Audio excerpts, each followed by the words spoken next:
Alright guys, welcome back to another video. This is only our second video, so I'll get to the range this weekend, so we'll get some shooting. I'll review some stuff. I've got tons of stuff in the queue for you, but I wanted to go over something a little bit basic today. Bolt carriers. Now, man, looking at Reddit and looking at all the other forums and just even like Facebook, just a lot of misinformation out there, a lot of BS.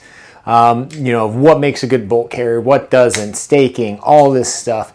And, you know, I'm going to kind of just jump into what I have made. So this would be the Spitfire. This is a 9310 MPI bolt carrier. Now the 9310 is the steel that it's used for it. Some bolt carriers will use a different, type of steel, a little softer. But now hardness of the steel doesn't always mean that it's better. Now this particular one is made by MPI. MPI doesn't always mean magnetic particle inspected. It's actually a company out of, I believe, Minnesota called Manufacturer Partner Industries. About 5 years ago, PSA bought them out. And it's been kind of funny because working in the industry and, you know, buying these myself and then seeing other people run bolt carriers that are essentially from the same place, have like online wars about what's better and what's not.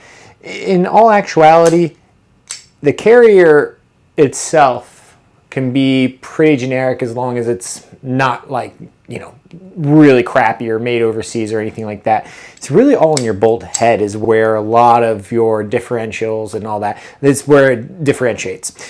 This is just a regular standard mil spec, you know, with a, you know, this is a what they would call the M16 auto, so, you know, it's capable of full auto.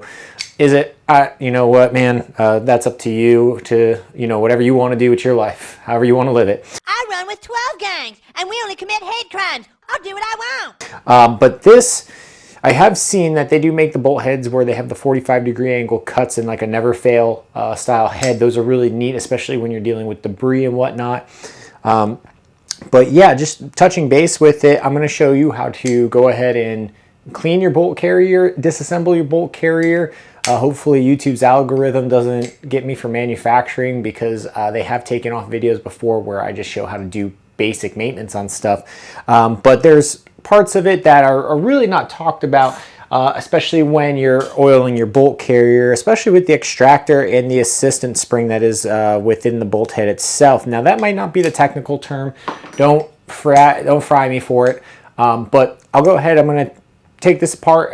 We'll get the good close-ups, and I'll show you pretty much how to properly disassemble and reassemble your bolt carrier, and, you know, proper lubrication points.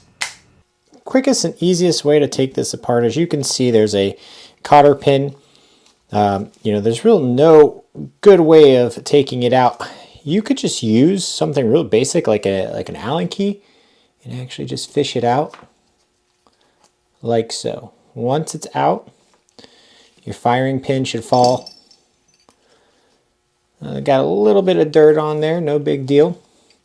But once that falls, then you go ahead and you could turn this parallel with the actual bolt head. Sometimes it's a little tricky, but it comes right out. And then the actual bolt head itself should just be easily removable. Now there that is, the MPI. And once again, that's a you know, that's not magnetic particle inspected. That's MPI, as in Manufacturer Partner Industries. And like I was saying before, a lot of bolt carrier, or I shouldn't say, a lot of companies use MPI. And with that, you know, everyone's saying, oh, we use better parts and blah, blah, blah. It's all the same.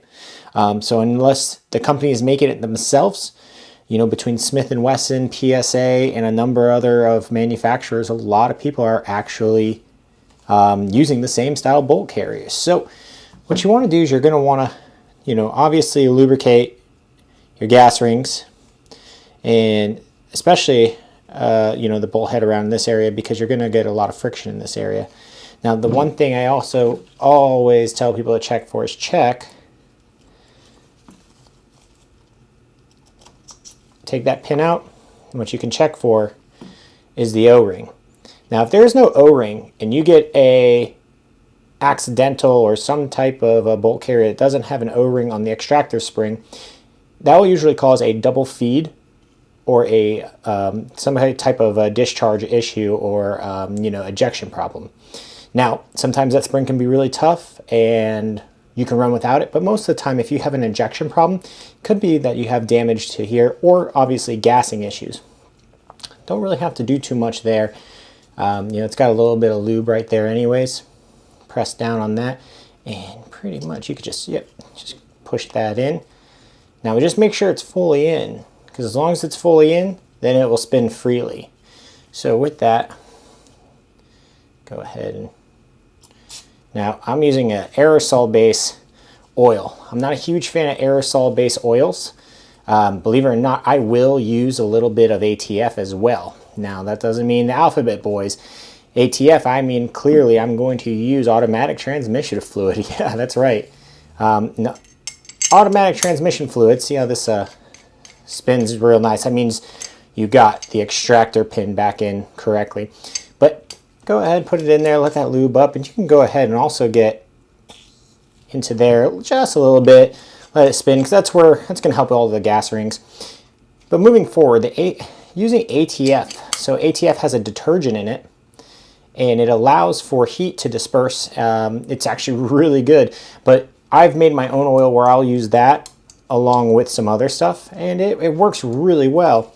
So while I'm talking here, you see that you put this pin back in. Go ahead and make sure it's perpendicular, because it has to be perpendicular so we can go ahead and get the firing pin back in. Now, this firing pin's a little dirty.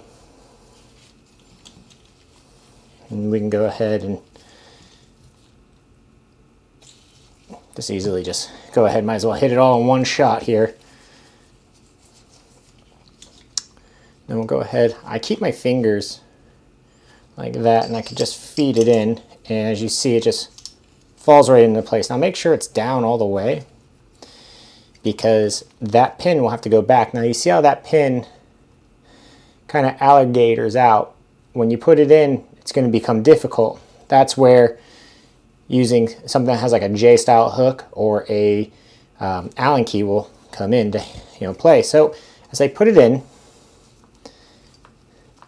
I push it, and I can only get to that position. But if I take this, go inside, and hook, push, look at that, went in, and it's perfectly flat, which is what you want. Now, what I was talking about earlier about the staking, you want to make sure that every gas key, which this is your gas key, has a proper staking. This is okay. I wouldn't say this is the best. You'll see some of the higher end bolt carriers will have a little bit better of a stake.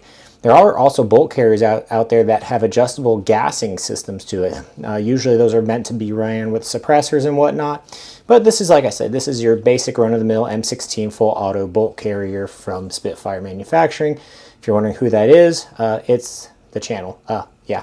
Anywho, so this is in, good to go. Already went ahead and, like I said, you can use a little bit of ATF here, you dab it in, whatnot. I recommend using that.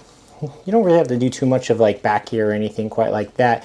But you do want to make sure you have these slide areas well lubricated. You also want to make sure the bolt head itself, because if you see, the bolt head turns very slightly, and this causes friction. And if you have friction, you have heat. All right, so super basic, real easy. Anyone who owns any type of impingement system needs to know how to go ahead and actually clean out and lube up properly your bolt carrier. Now, there are other types of bolt carriers out there. You'll have, this is nitride, which is a quite nice finish. It's a hardening, finish. They do make black, nickel, which is a little bit more money. Anything for this, you should see this be anywhere from about $49 to $100. It really depends on manufacturers and whatnot.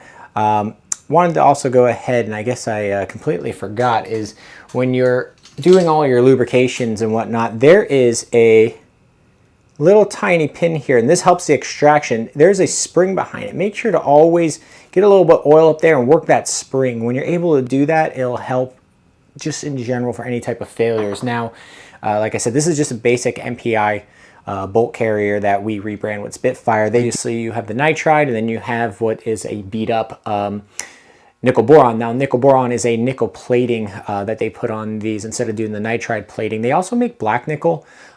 which is pretty nice. They're a little expensive. The nickel borons are really cool. You'll see the nickel boron anywhere from about somewhere usually around $100 to $150 depending on the brand.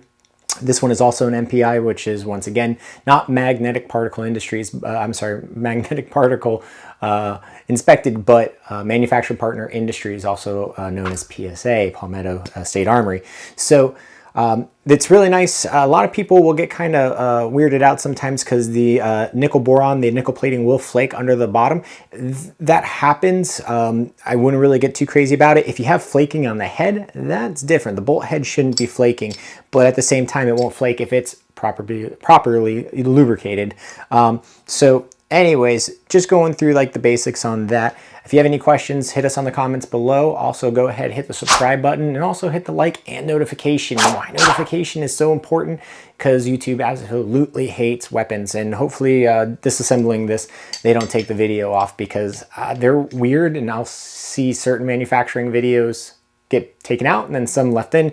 So I never know with them. But until next time, hopefully we'll get shooting this weekend at the range, and I'll be able to just unload the content as, you know, I can get out there. So until next time.